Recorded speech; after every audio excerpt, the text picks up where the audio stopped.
explicit violence in your writings? It's what I do, is one answer. I write horror fiction. There is a kind of curiosity that we have as human beings about our life processes. One of our last life processes is death. It's a legitimate subject for curiosity. We shouldn't be ashamed that the macabre or the morbid exercises some fascination upon us. I tell it like it is. If it's there in my mind's eye, I put it on the page. And that seems to me to be a legitimate way to write. Welcome, everyone, to Written in Red, the horror reader and writers podcast. And on this episode, we're going to be discussing an awesome indie horror author, Elizabeth Bedlam. And we're going to be talking about some of our favorite bloggers around the area for horror and bizarro fiction. But first, let us introduce ourselves. I am extreme horror splatterpunk author Daniel J. Volpe. My books include Billy Silver, Awaken in Blood, and Talia. I'm also here with three other extreme horror authors, one of which is the awesome author, Aaron Beauregard. Thanks for having me, guys. Aaron Beauregard here, splatterpunk nominated horror author of The Slob, Wedding Day Massacre, Yellow, Dark Assembly, and many other abominations. And we also have Carver Pike. Hey everybody, Carver Pike here, Splatterpunk Award-nominated author of Slaughterbox. I've also written the parasitic head lice book Scalp and Grad Night and a few others. And of course, the ageless wonder, Roland Bersie Jr. Hey everybody, Roland Bersie, author of Unbortion, winner of the 2020 American Fiction Awards. It's going to be on a big screen soon, y'all mark my words. Also, author of Payback as a Witch and Pre-Thanksgiving Stress Disorder. All right, everyone, that's the four of us here. We're here for, I believe, episode 6 of this little project we have. On episode 5, we discussed indie author Dustin LaValle, some of his books, 12-Gauge Songs from the Street Sweeper, and A Soundless Dawn. So if you missed that episode, go back and check it out. Me and the guys also discussed Can I Write? Or as it kind of turned into, Should I Write? A great episode. We covered a lot of things. Will I write? Red fish, blue fish.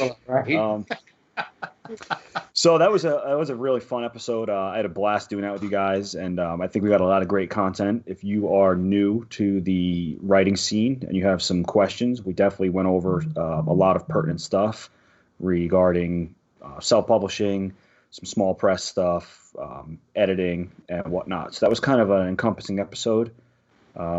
And yeah, we did our reader shout outs at the end.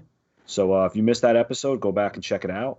If you want to hear more about us as individuals, you can also check out episodes 1 through 4, where we highlight, each of us will pick a book that we brought us into the world of horror, and we do interviews. So check those out. And as always, we are available on Spotify, iTunes, and again, if you want to see our beautiful faces, YouTube for the video. Yes, there's Aaron. Beautiful, just beautiful. Guys, anything to add before we get into our first topic here? I would say also, you did mention that we answered a lot of questions last episode. However, we didn't answer the mailbag questions, and we want to let you guys know that we got a bunch of those on tap for the end, towards the tail end of the show today. Absolutely, yeah. You can see Carver in the video here has his little creepy little mug thing that contains souls of innocent people, innocent souls, and whatever. That's a great. And A mixture of sperm and hashish. Yeah, definitely.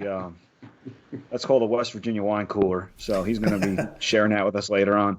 All right, we ready to move on with our first part of the show here? Let's do it. Yeah.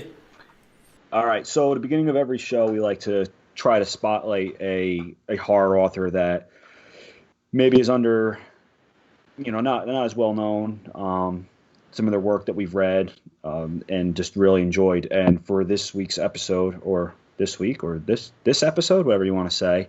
I have chosen a phenomenal author that a lot of people really, she's kind of flown under the radar, and that is Elizabeth Bedlam. Elizabeth Bedlam was kind of brought to light because I'm sharing an anthology with her, and actually Aaron's in that anthology as well. And I had never even heard of her until I saw her on the email list, and I reached out to her and kind of just said, hey, what's up? Nice to meet you. And, we're going to be doing this anthology together. And she was super nice, very receptive. I went out and bought a couple of her short story collections. I think the first book I read was called Digger Deep. And it is about a necrophiliac undertaker, or not an undertaker. Yeah, I guess a grave digger. Really creepy story. And from there, I was just hooked. She's got a really smooth writing style. She does mental health, in her characters very well. It's a little too well. She just writes very well with that stuff. She does have violence and some sexual stuff, but when it happens, it happens in a big way. So I just want to highlight a couple of her books that I have sitting here. Her novella, probably my favorite one that she's put out, Hello, Old Friend. This is a great one, especially for writers, because this follows a writer named Eve as she is spiraling rapidly into madness. She gets a self-help program. Then the opening lines in that self-help program are "Hello, old friend," and it starts off weird and it just gets fucking crazy. And then, like I said, when Elizabeth Bedlam throws violence in there, there's not a lot of it, but when it happens in a big, big way. So definitely check this out. This is on Amazon, an ebook and in paperback. See, that's the way violence. That's the way violence should be done sometimes, though, right? Like you hold it out and then boom, bedlam, so to speak. What a bedlam! I love the name Bedlam. It's such a fucking awesome name, dude. It's great. It's awesome, and she's very like.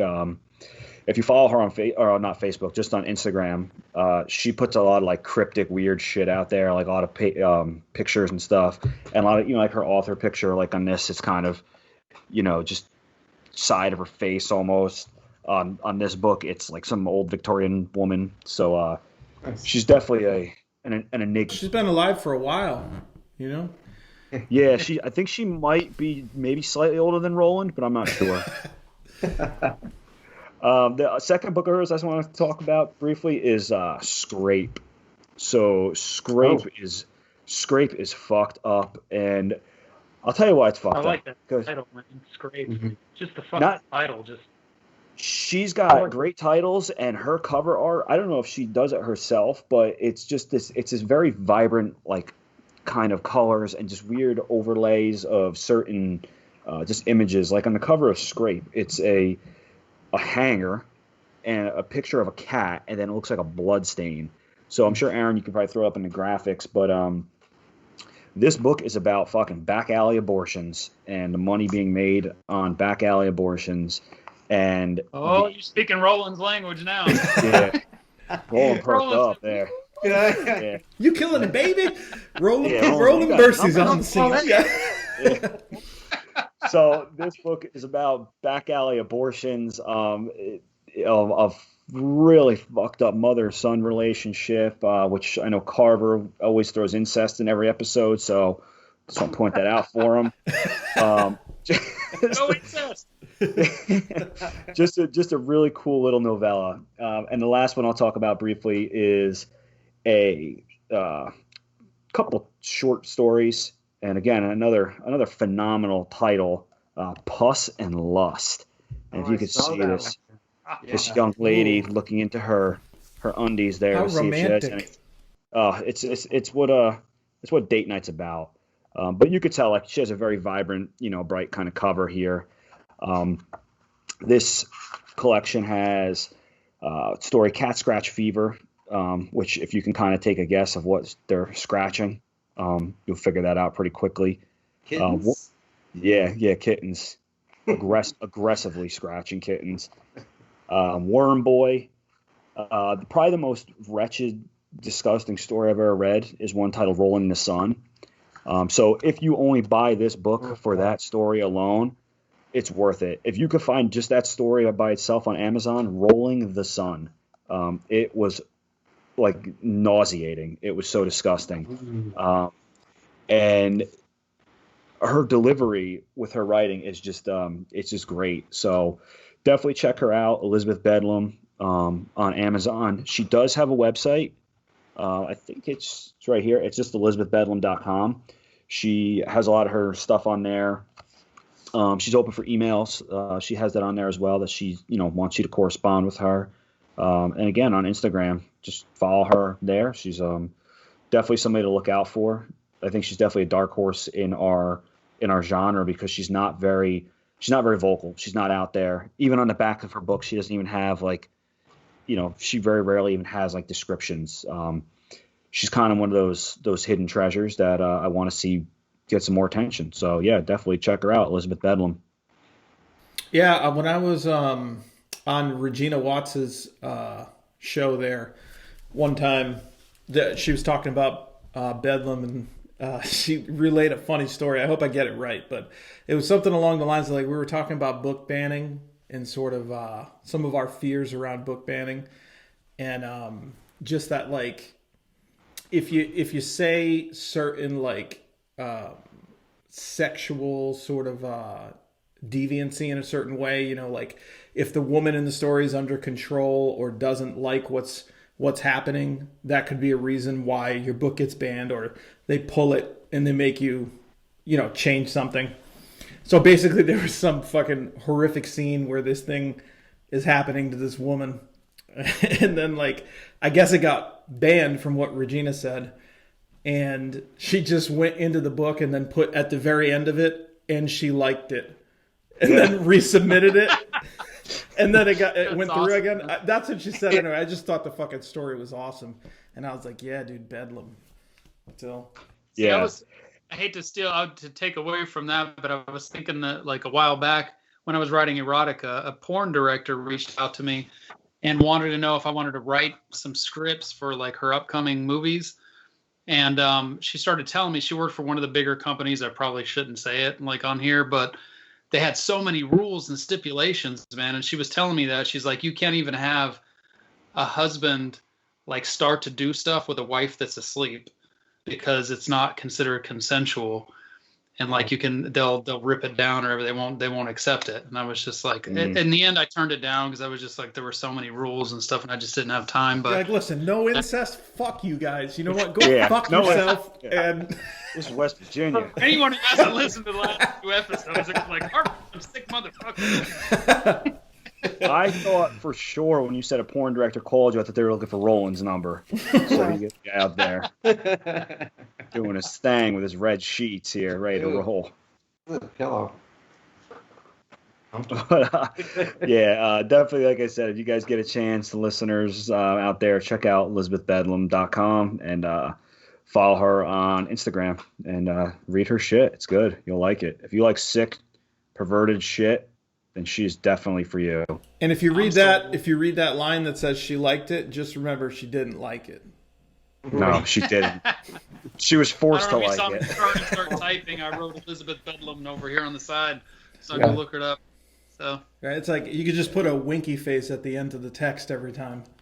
She liked it,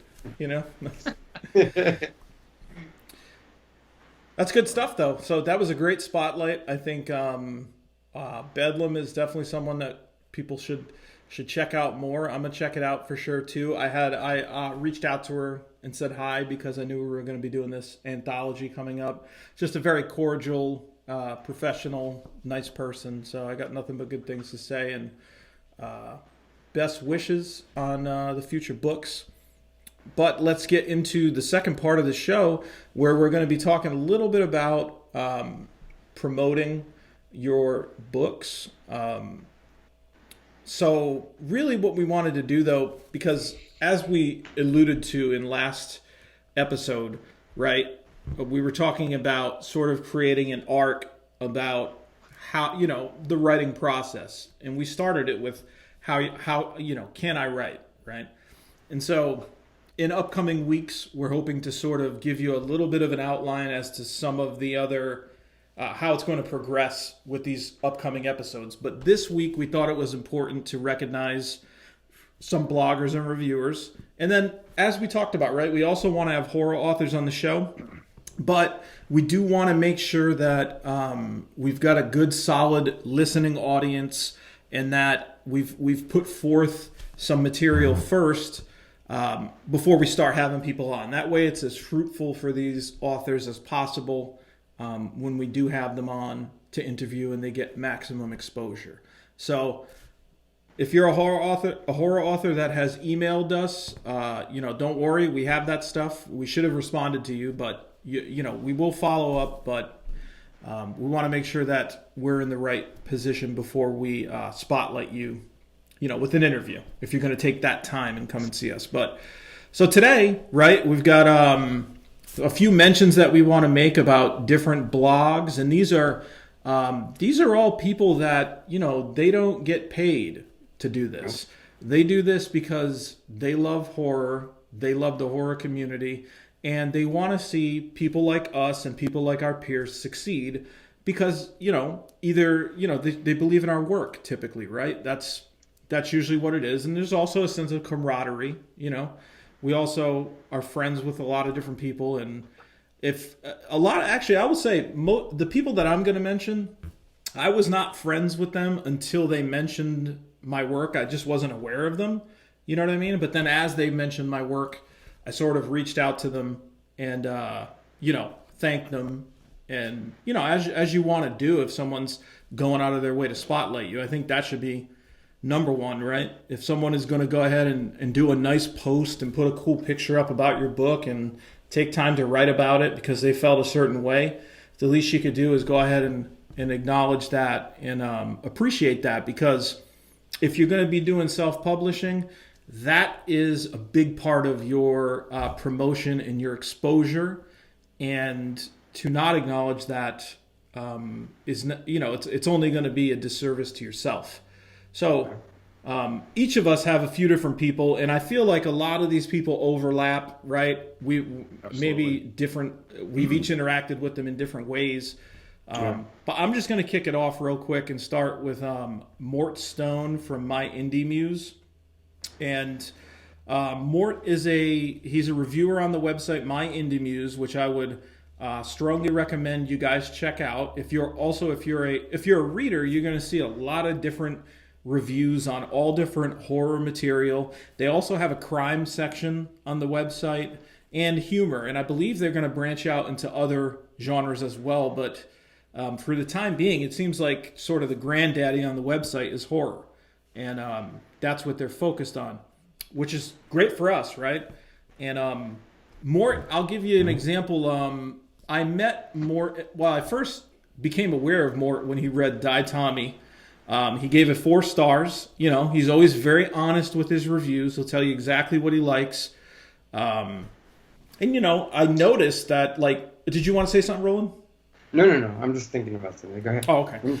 I noticed that after the review went up, I was like, holy shit, dude. There's 100 likes on this review on Goodreads, and then just 30 comments or something. You know what I mean? I'm talking about in a few hours. So it sort of opened my eyes and made me realize, wow, some of these people that are reviewing and putting up on, he puts it on not only Goodreads, but My Indie Muse, and then usually Amazon too. I mean, he's given you exposure by taking the time to read your book. And then, of course, I saw this and I'm like, if he'd have just reviewed the book in general, and I would have been grateful. But to see all that additional traction that came with it, I was just really fucking happy, damn, he got me some fucking big exposure. Yeah. And so sort of reading that, then he wanted to read other things. And, it got to a point where for my last book, Wedding Day Massacre, before I released it, I sent it to him to read in advance and give me any last minute typos, that I might have missed, or if he had certain feedback about stuff. And he was willing to do that for me. And he was excited to do it. He was, and I think, I don't know. I just think building relationships like that is something that if you're starting to release self-published work, it's going to help you. So I want to just give a huge thanks to Mort Stone, and I don't know if I have a couple of other quick ones, but I don't know if you guys want to say anything about Mort or if you guys have had experience with him. Actually, I have. Oh, I'm sorry. Go ahead, Everybody jumped out saying, "Go Mort! We love you, Mort. We love you, He Mort!" reached out to me this morning. He read and reviewed Unbortion a while back, and that's the only one he's reviewed for me so far. But I can tell you I've talked to him back and forth via Goodreads, and he actually reached out this morning just to say hi. So not only is he an excellent reviewer, but he just seems like a great person all around. I didn't know he was from, if I'm not mistaken, he lives in Africa, South Africa. Yep, South Africa. Yeah. So we were comparing potholes, because he said he comes from the land of potholes, and I was like, nah, Houston, Texas has some horrible Did you say potholes. potholes or potholes? Potholes. Come on. And so I told him Houston has some terrible potholes, and he actually sent me pictures of ones from South Africa with like people sitting in them, like they're bathing in them or fishing in them. I was like, oh yeah, you got us beat. So now I've talked to him a few times, and he's such a nice guy. Yeah, absolutely. He messaged me earlier. I don't know if it was today or yesterday, but same thing, just to kind of reach out and say what's up. And he offered to beta read for Talia, which will be my newest book coming out. Just an all-around nice guy. He's done reviews for me for Billy Silver and Awakened in Blood. So yeah, I can't say enough great things. And like Aaron said, like when his shit goes up on Goodreads, like people listen. There's a lot of likes, there's a lot of comments. Yeah. He's definitely a person to pay attention to. Well, I'd say because he is a fair and honest reviewer. I will say that. Yeah, he won't blow smoke up your ass. But I'll say that also. It's because he's a writer. You know what I mean? Like you can tell, like his reviews, he's a writer. You know what I mean? Like, and that's something that I think he wants to do too in his heart. But maybe it's just not right in the cards right now, and things are too overwhelming. But you can just tell by the way he phrases things, and his reviews are eloquent and they're well thought out, and he often inserts themes into them. So I just think. What he's doing, going out of his way to try and help people that he believes in, is really fucking cool, and he definitely deserves that acknowledgement. So thank you, Mort. Yeah. Yeah, and he reviewed my Slaughterbox not too long ago, and it went up on Goodreads and stuff too. So I haven't talked to him a whole lot personally and stuff, but I remember commenting on and sharing that his review just had me cracking up. I don't remember what it was off the top of my head that made me laugh so hard. He puts a lot of effort and like comedy and stuff into his reviews sometimes, man. It was awesome. Actually, I was gonna see if you guys will let me read like the first part of his review on Unbortion, and I was cracking up. It's so go funny. for it, brother. Yeah. Take my glasses off. He said, okay, so here's the plan. Number 1, we turn this story into a script. Number 2, we send it to every single place which produces any kind of birth control. Number 3, we get a gazillion bucks to make this movie. Number 4, we sell it to every school in the world in a campaign called "This is Why You Should Have Safe Sex." Number 5, we make a good $1 trillion more. Number 6, we retire. It was just such a great review. That's definitely a Mort review. That's awesome, man. And the great thing is, guys, so like as you guys start releasing your own books, or maybe you have released your own books, if you get a review by someone like Mort, not only are you're getting that exposure of the likes that you're going to see pile up in the comments, and in those comments there's a bunch of other people saying I'm fucking going to read this shit. You know what I mean? Because you recommended it, Mort, and you went out of your way to write this great review about it. And then you'll see, I've gone and I've seen people that have left a comment saying that I'm going to read it. Then that person leaves their review. Thankfully, they ended up liking it too. And this person was nearly as prolific a reviewer as Mort, and the same amount of likes and the same amount of comments appear on it. So this should be, you step back and you look at that and you say, wow, this is spreading now. You know what I mean? Yeah. And he's kind of around other people that are only going to help promote that material as well. And it's all for free, guys. So you really do, you get a review like that where you see those likes and comments, you really do need to reach out and try to make sure you show your gratitude if possible. Mm-hmm. Yep, definitely. Just a couple others I wanted to mention before I kind of pass it on. I guess I'll pass it to Carver next. But I want to mention Madeline Rose Likes to Read on Instagram. She's I believe a Canadian book reviewer. And she has put up a few different books of mine. I think she's read 3 different books, and just somebody else that, they're not doing it like almost like it's like a business almost, For More, I think it's just a true passion. She loves to read. She likes to share what she reads, and she'll do like cool pictures. Like I think she put like Wedding Day Massacre in like a purple light, and she was just like, "Oh, I love this book." You know what I mean? Nice. Like I fucking loved this book, and as a result, multiple other people. Like I saw multiple other people got in on the book, and I just want to say thank you, Madeline, and everybody check out Madeline Rose Likes to Read on Instagram.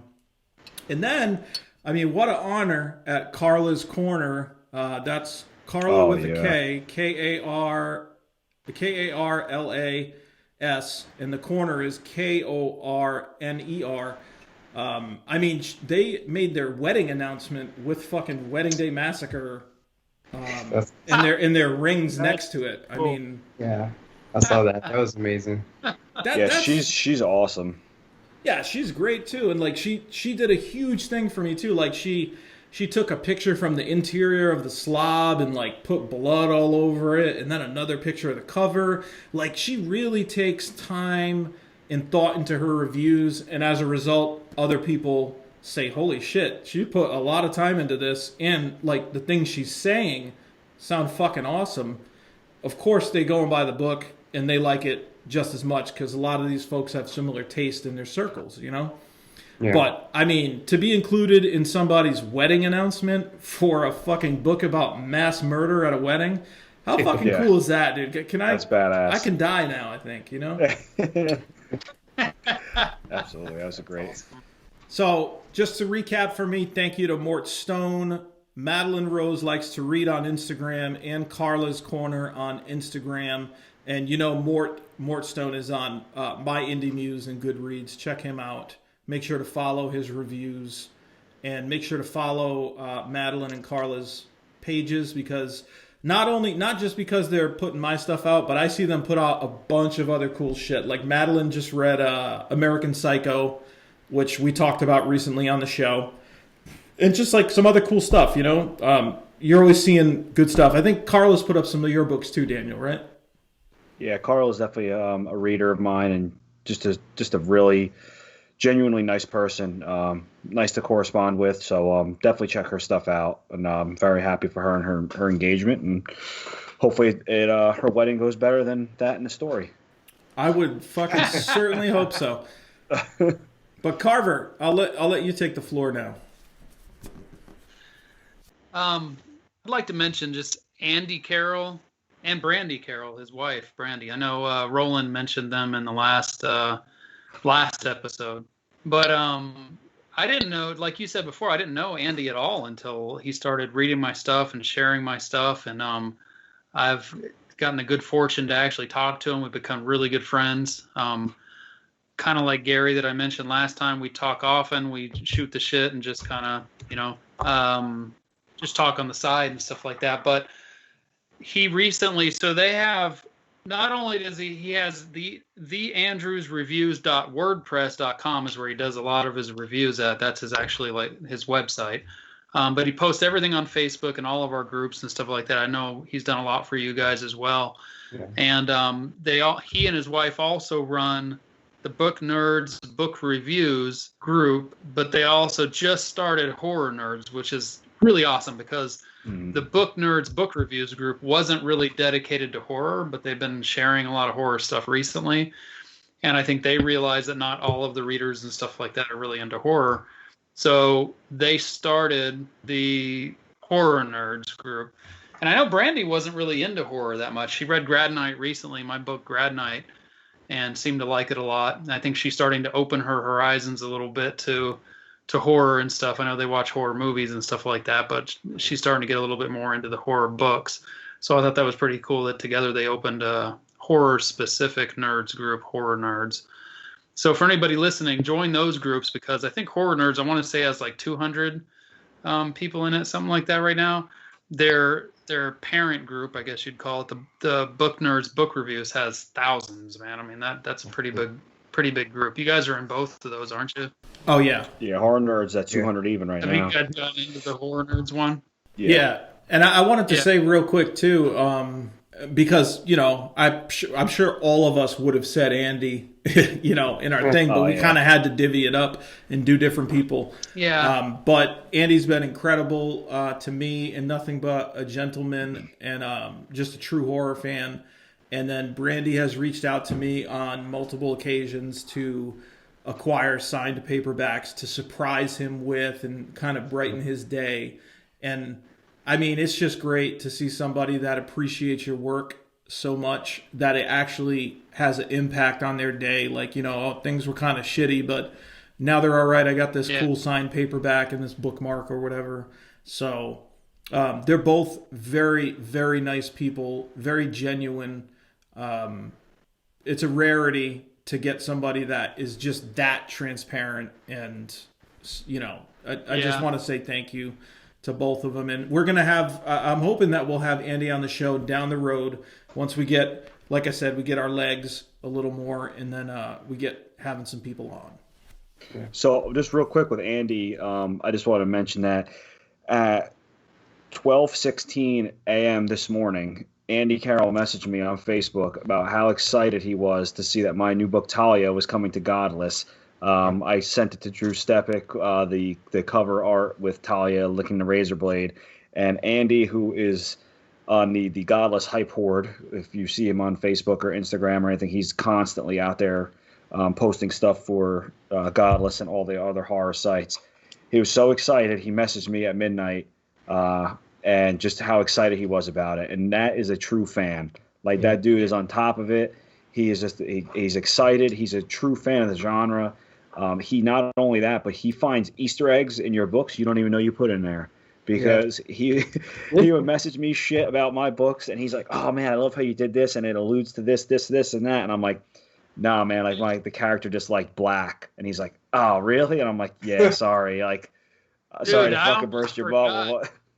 I looked it up on Goodreads to have it ready, and I almost forgot about it. But when he reviews something on Goodreads, it's just crazy the notes that are in there, man. He pays so much attention to detail that, like, I'm excited to read his notes because I don't remember half the shit that he says that was in the book, to be honest. So, dude, yeah. Like he I don't know how like, he does it. I have a character named James Bender, and he said Bender. Was that a nod to John Bender in Breakfast Club? And I'm like, fucking, I'm mind blown because I'm like, no, but that's pretty cool. Yeah, He exactly. asked if a character with the last name Knowles was like had anything to do with Beyonce, and I was like, no, but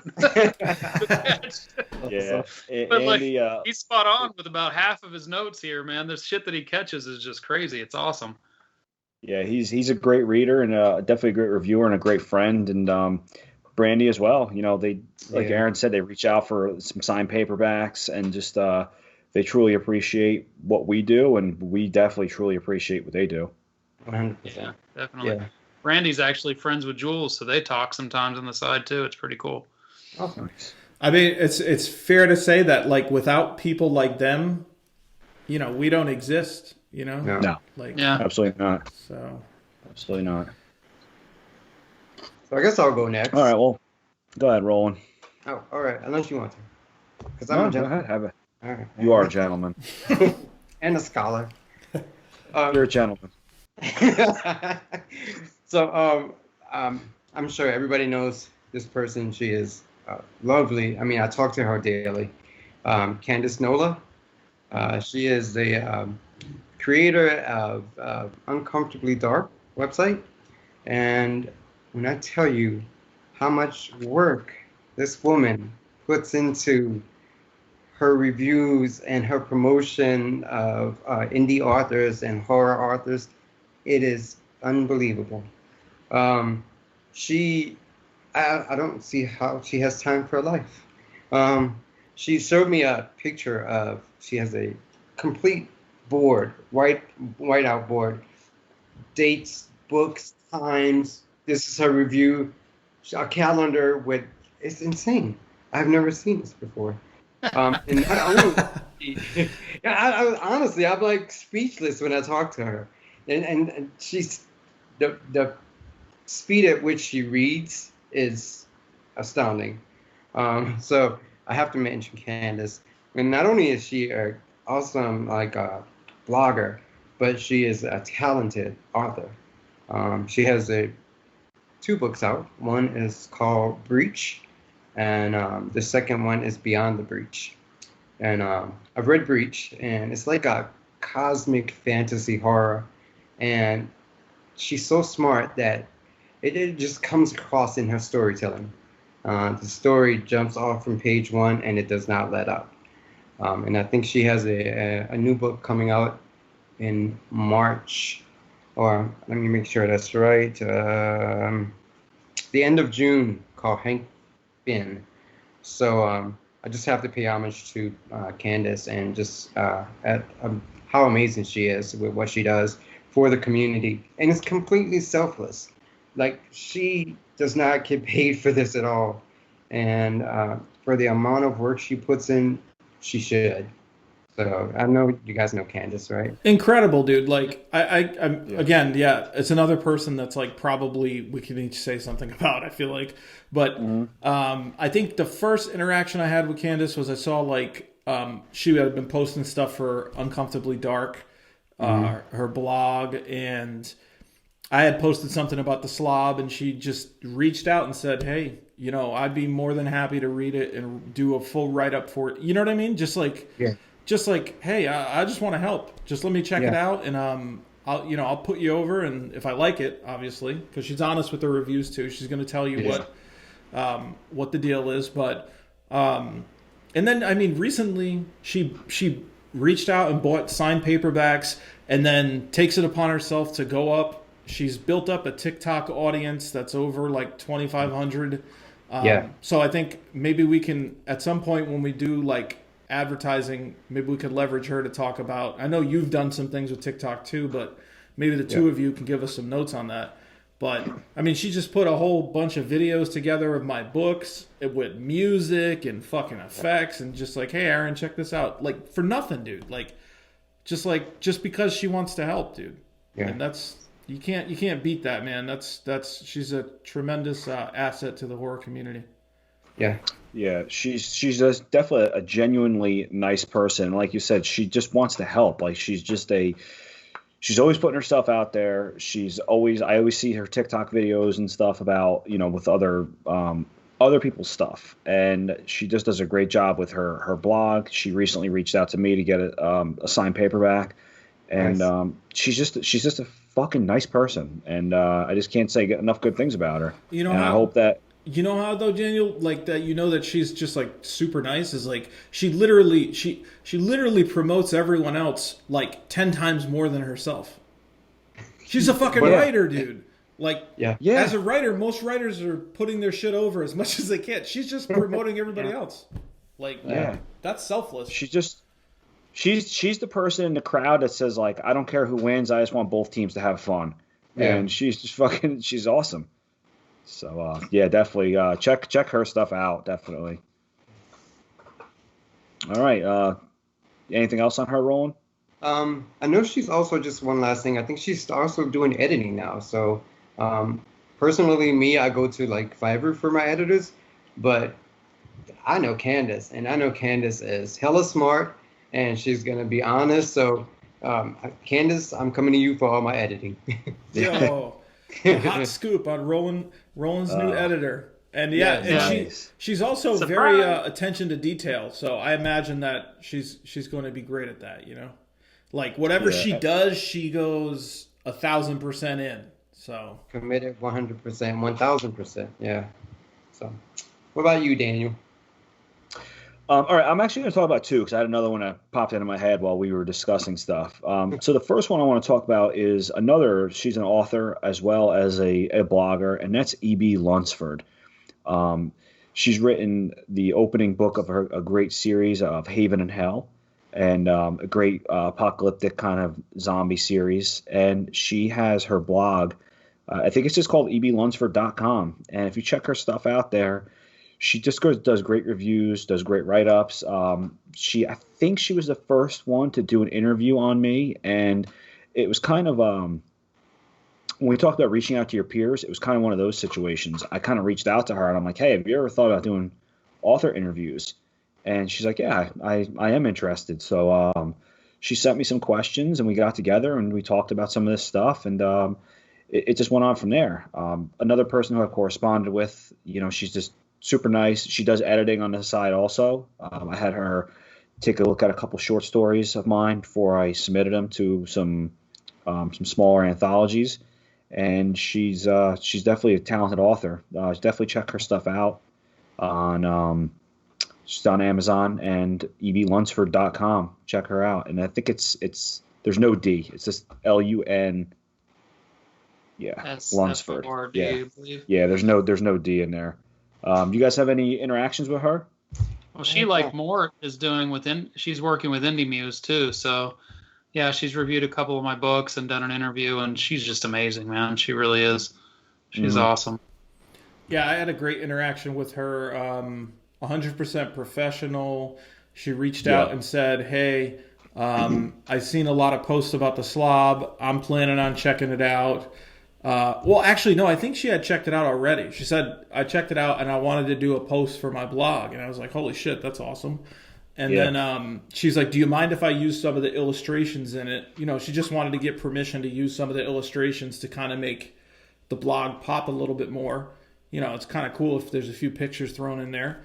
And I was like, oh, yeah, no problem, And I don't know, man. She was just really cool. And she reminds me a lot of Candace, honestly.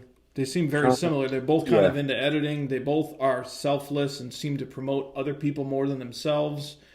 And they both are good writers, Yeah. Yeah, totally. The second one I want to touch on real quick is Nick Gray from Spooky Noodles. He's on YouTube. If you go under Spooky Noodles, you check him out there. He does a lot of reviews. I think that kid reads and reviews everything. I believe he was the first one to actually give me like a video review on Billy Silver, and another just a nice guy, genuine. He's also an author. He has his short story collection Gray Matter is out now. A great little collection of stories. He did a really good job with that. The cover art it's really, I wish I had my copy over here, but it's in the shelf. But very trippy looking cover on Gray Matter. He is actually the owner of Splatter Ink Publishing, which is releasing their No Anesthetic anthology later on this year. So you're going to want to check that out. But Nick does so many reviews. Same thing. He's very selfless. He always sends out like book mail to people.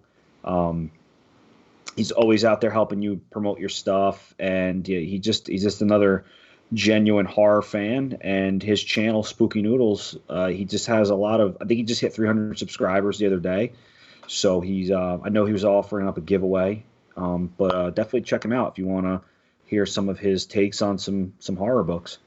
Awesome. Nice. Yeah, he's a great guy. He actually bought all of my books signed, and he had bought other ones before. And then he was like, oh, yeah, I'll buy more signed, and I'll just raffle these away because I want to promote you. That's the type of person he is. You know what I mean? Just a good person. And, like you said, selfless. I think that's why we picked a lot of these people today. A lot of them are just selfless, and they go out of their way for others. And, Nick's a great guy, and I think he'll have a good writing career too. I'm looking forward to seeing what other stuff he releases and what his publishing company releases too. So, thank you, Nick. Yeah. All right. That's all I got for my reviewers and bloggers. So what do you guys want to do? Well, I Guys think ready to get into a mailbag? it's time, and we made pretty good time. We're 45 minutes in, so we got about a half hour to dedicate to the mailbag. Let's do mailhead. it. Dip The into your mail bag, cup. Carver.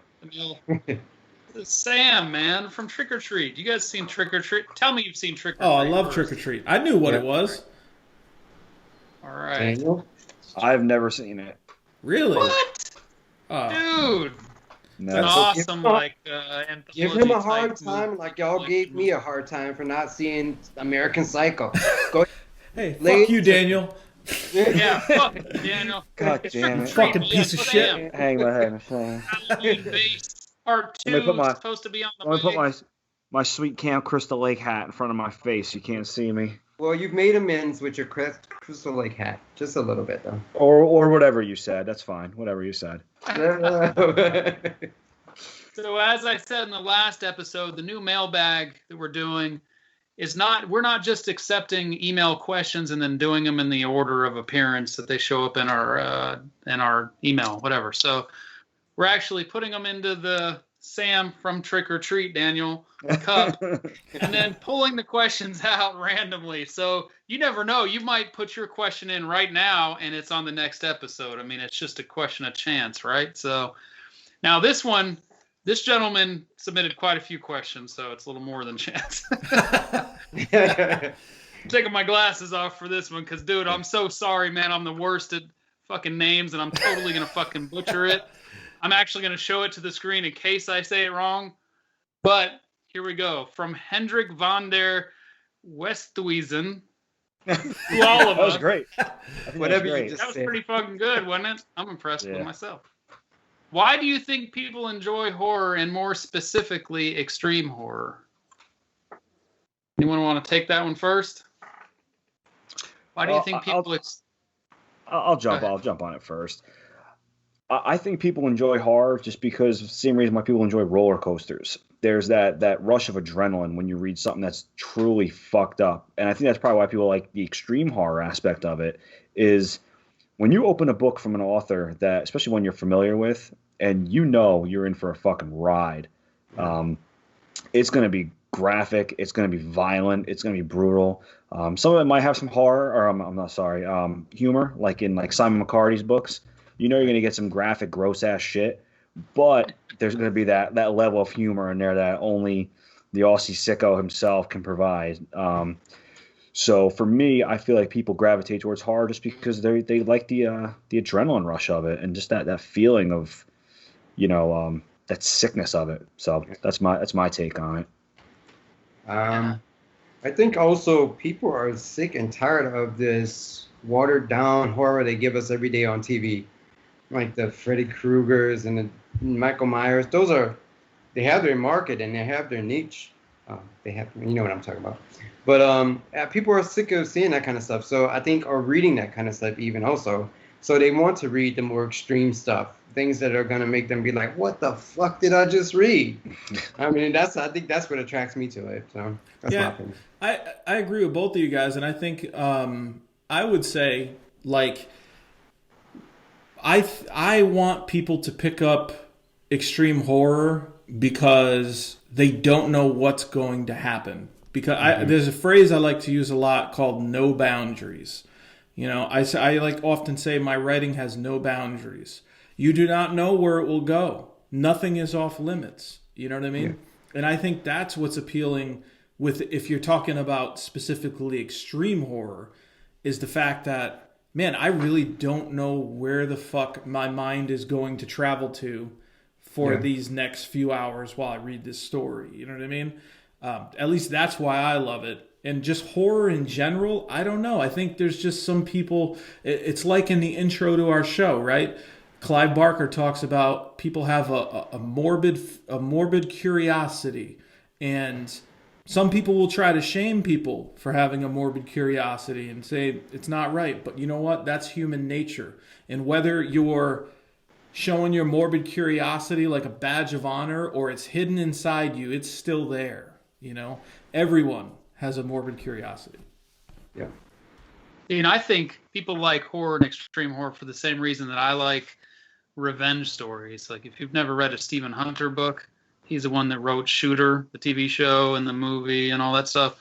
I love those revenge stories, and I love extreme horror, and I think a lot of people feel this way because, you know, you put in a full work week, man, a 9 to 5, and you follow the rules, and you take shit all fucking week.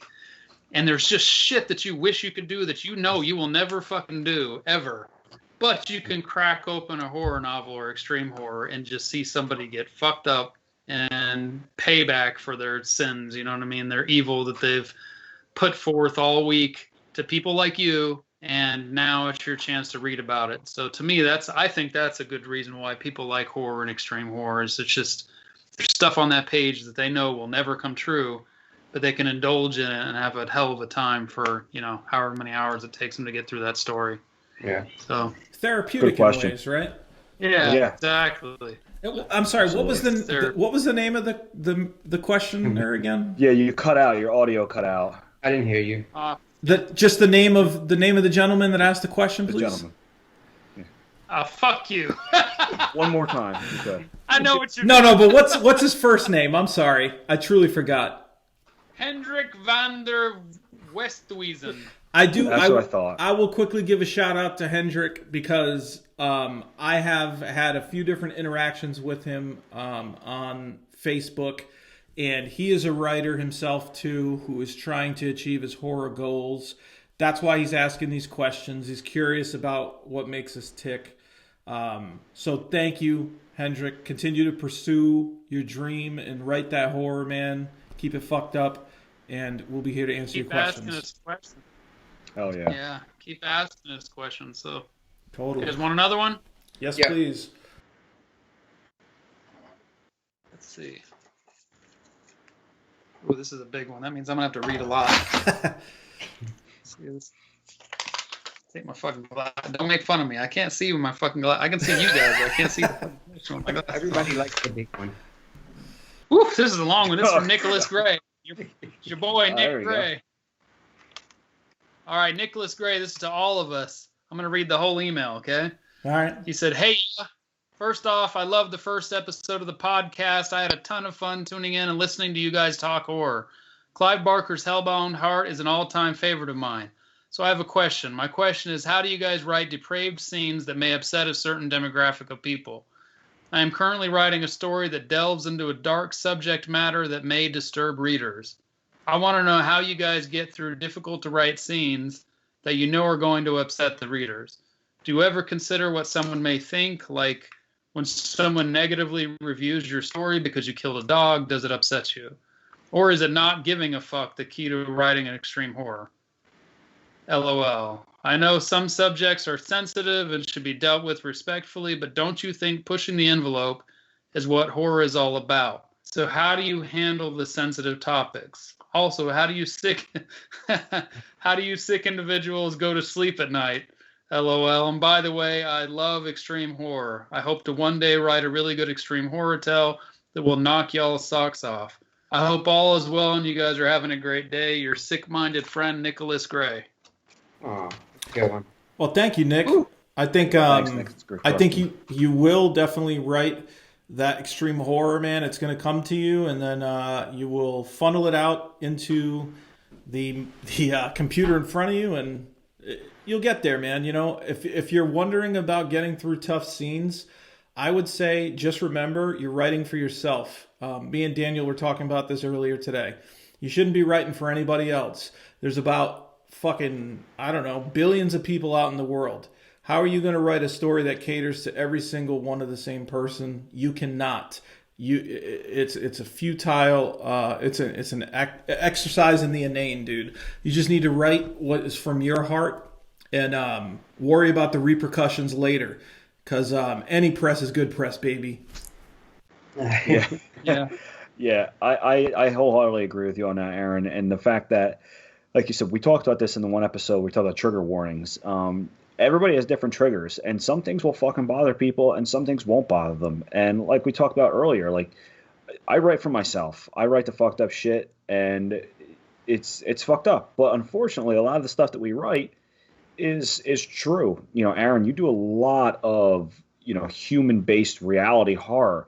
That stuff is very real, and that could definitely happen. So when I get to a graphic scene or something that could be offensive to someone else, I just, it's not for them, and they might read it and give me a bad review, and that's fine. It's not for everyone. Some of the best, highest rated books out there, like let's say Stephen King's like It. That's got 1-star reviews on it. The Stand has 1-star reviews on it. Any of these great books have 1-star reviews because some people just don't like it. And I sleep well at night, and it doesn't bother me. You can't please everyone, right? So just please yourself, man. Do right by you. Yeah. Talk about pleasing yourself. Carver, you want to talk about this next? Yeah, I was just going to say that I think Nick hit it on the head when he said, is it just not giving a fuck? Yeah. I think that's a big part of it, man. Like you guys said, you're writing for yourself. Grad Night, I almost didn't write, because Grad Night is about students getting revenge on their teachers. And with so many of the school shootings and stuff, I'm not insensitive to it. It's not that I don't understand what's going on, but this was a story that I had that needed to be told. And I have been a teacher, and I have dealt with certain kinds of students and stuff, and I just felt like, fuck them. I'm going to write the story. It may never get published by a big publishing house because of the context, what's going on in the story, but it's the story that I wanted to tell. So, like you said, Nick, just fuck it and write what you got to write, man. Write the story that needs to be told. Yeah. Roland, what do you think about it, man? No, it was hard to write Abortion. I just had the scenes that were most graphic, and that in itself is a terrible subject to even like a lot of people. But I was writing certain scenes, and I thought to myself, maybe I should change this up or lighten this up a bit. But as I was writing it, I was like, fuck that. This is my story. I'm writing it the way I want to write it. And I pushed through, and I wrote it, and it was uncomfortable writing it, actually. It was just weird for me to think about how it was going to be received by people. Even my family. We talked about that last episode. Like, I was worried about what my family was going to think. And I probably still am a little bit, but again, this is my damn story. And I wanted to write it that way, and I say fuck everybody. So... I hope all you motherfuckers get abortions. Well, at the end of the day, right? It's fucking fiction, man. It's fiction. Yeah. Your family should still love you if you write a messed up fiction story. That shouldn't have a bearing on it. But I just think it's funny in the day and age that we live in that literally our limbs can somehow be controlled by the thoughts of what others might think. It's just a bizarre alien thought to me. I'm not about it. I'll never be about it. I may go down in a blaze of glory at some point, but I'll go down the way I wanted to. Yeah, I agree. Absolutely. We have time for another one? Yeah, we could probably do a couple more. These are fun. All right. Maybe, I think probably 2 more, and then we should be good. All right, let's see. I think this might be our boy Hendrick again. Oh, no. This is Michael Mueller. To all of us. So nice. Yeah. Great guy. All right. Yeah, Glasses are going off. Hey, gentlemen, great show. I would like to know how you all, as individuals, budget your time between writing, reading, family, work, etc. Thanks. Keep up the awesome work. Mike Mueller. All right. Well, I'll start if you guys want. Okay. Well, like I said before, like I have a full-time job. Just like Roland and I both, we have full-time jobs. I know you guys are kind of doing the writing thing and part-time jobs. So I do most of my writing in the morning. Unfortunately, I'm not too current on TV. Like I don't watch a lot of TV. My wife and I watch a show here or there at night. But that's pretty much it. When I have free time, I read. So reading consumes a lot of my time. If you check me out on Goodreads, you'll see what I'm reading and what I have read. So I try to balance it out with that. At night I'll read some. I'm getting ready to go to bed, maybe a chapter or 2 here or there. But writing is usually done in the mornings, and on the weekends, maybe sometimes very late at night. But that's how I kind of budget it out there. Not a lot of TV. Mm-hmm. And I don't really have a life. So I don't have any of my family here. Like for me, it's work and my partner, and then home. So I should have more time to write, but then I get home in the afternoons after work and I'm exhausted or just don't want to look at the computer. So for me, we talked about it earlier. I do most of my writing at work, and then but I'm gonna actually be better with that. You know, you guys inspire me to set some time aside for myself to focus on my story and get my next book out. So that's how I manage my time. That's awesome, dude. I like that we can inspire each other. I hope that continues. Yes. But I will say, for me, it's kind of random as far as the writing. I try to do it as much as I can, but it's a strange balance because my whole life I've never not had a full-time job. So this is a very bizarre time for me, but it's fucking awesome because I just get to really create my own schedule. And like right now I'm working on the Yellow Payback package, which is like a promotion I'm going to do for the, based off the success of that book with some different features for people. So there'll be times where I have to kind of try and focus on the advertising side of things and making sure my sales maintain, and then customer interactions, and also, I don't like to say customer. I like to say reader or, my friends, because pretty much everyone I interact with I'm cool with. And Michael included. He's done a number of awesome reviews for me and shared my work. So thank you, Michael. And I try to make time for, me and my wife, we usually like to go nature trails a lot on Saturdays or just get near the water. Just kind of get out, especially during this whole COVID shit. So the weekends is sort of my family time, I think. And then in the evenings, we're just kind of chilling. Maybe we'll play video games once in a while, watch TV, shit like that. And I know that now that I am actually working part-time and writing and stuff from home, it's a little bit easier to manage. But in the past, I made big mistakes with this where I would work all day, write all night, write in the mornings. Like I made no time for anybody. I was very much like no set schedule. I just wrote, did something book world all the time. So if there's something I can stress right now to anybody is you need to try and figure out a time. And in like the cases of Roland and Daniel and stuff like that, you guys work your asses off and it's not easy to do, but you do have to find a time that you turn it all off and you just call an end to the day. If you don't, you will start to go crazy. You will start to burn out and it'll get to you after a while. Mm-hmm. Right now with my current schedule, it's a little easier to handle, but like I would say around 5 p.m., I make sure I'm done with my day job stuff. I'm done with writing. I don't do anything after 5 p.m.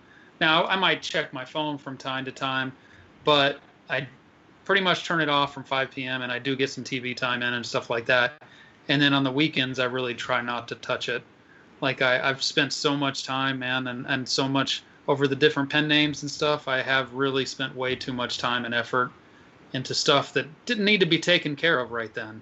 And sometimes you have to realize that it can wait. Like your social media life and your author friend world and that kind of stuff is not going to disappear. Now it will if you don't keep up with it, but it's not going to disappear tomorrow. You know what I mean? Like there's always going to be a chance to pick it up and get back to somebody. So even if it's just a short voicemail saying like, hey man, I got your message. I will get back to you tomorrow, but I'm with family right now. Can't take care of it right now. That should be enough. You know what I mean? So I think that's really important for people to remember too, is you have to shut it off at some point or you will burn out and you will go crazy. It's happened to me a couple times. So it's a great point. Yeah, absolutely. All right, one more last question for this episode. All right, let's see here.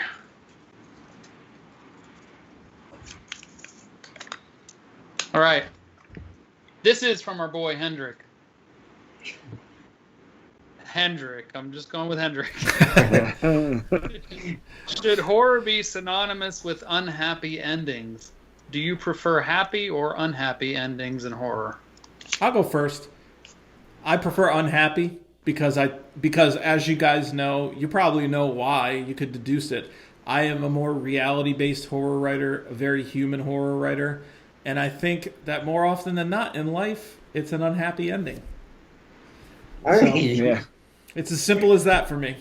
But For me, with my writing, they tend to have an unhappy ending, but some of them, depending on who you are in the story, could be happy. I kind of like to keep people guessing. You know, I don't want to have the George R. R. Martin books where everybody fucking dies, but I do like to have sometimes where you're guessing. You know, and I think that's kind of one of the reasons why I gravitated towards Stephen King, especially his earlier stuff, because there were books where people would fucking die, and spoiler alert, in Cujo, in the book, the fucking kid dies. And it is a horrific ending. Like, you're like, Jesus Christ, I can't believe you just killed, after a couple hundred pages of them trying to escape this, you kill the kid. So for my writing in particular, I kind of let the story dictate it. And some of them you're going to see have happy endings. Some of them are kind of like a vague ending. And some of them are just downright like, fuck, that was a shitty, horrific, violent ending. So, yeah, I can go either way. And I should say, Daniel, I prefer unhappy endings personally, but as far, I guess, if I'm answering it from a writer's perspective, like, you would never know reading my books how it's going to go. Some of them will be like a melancholic ending. Some of them will be like, the person you were rooting for made it out, but then like something horrible happens to them, that they sort of have to live with. So like, is it really a happy ending? So, it could be a variety of things, but I tend to personally like the fucked up ending that is a sad ending, because it's more realistic to me, at least my life.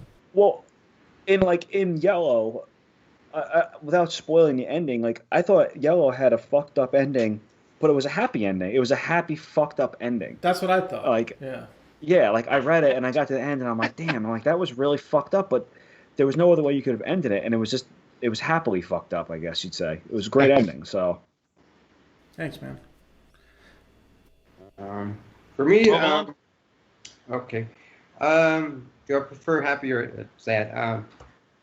I don't know. I guess I prefer unhappy ending in my horror, but at the same time, when you read a book and it's horror all throughout, and you get to the end and there's some unexpected, crazy happy ending, I think you leave the reader like, oh fuck, that was different. Yeah. And I think that that it doesn't happen too often in horror. Not that I've read. Most of the stuff that I've read had fucked up endings. So when it does happen that way, people are pleasantly surprised.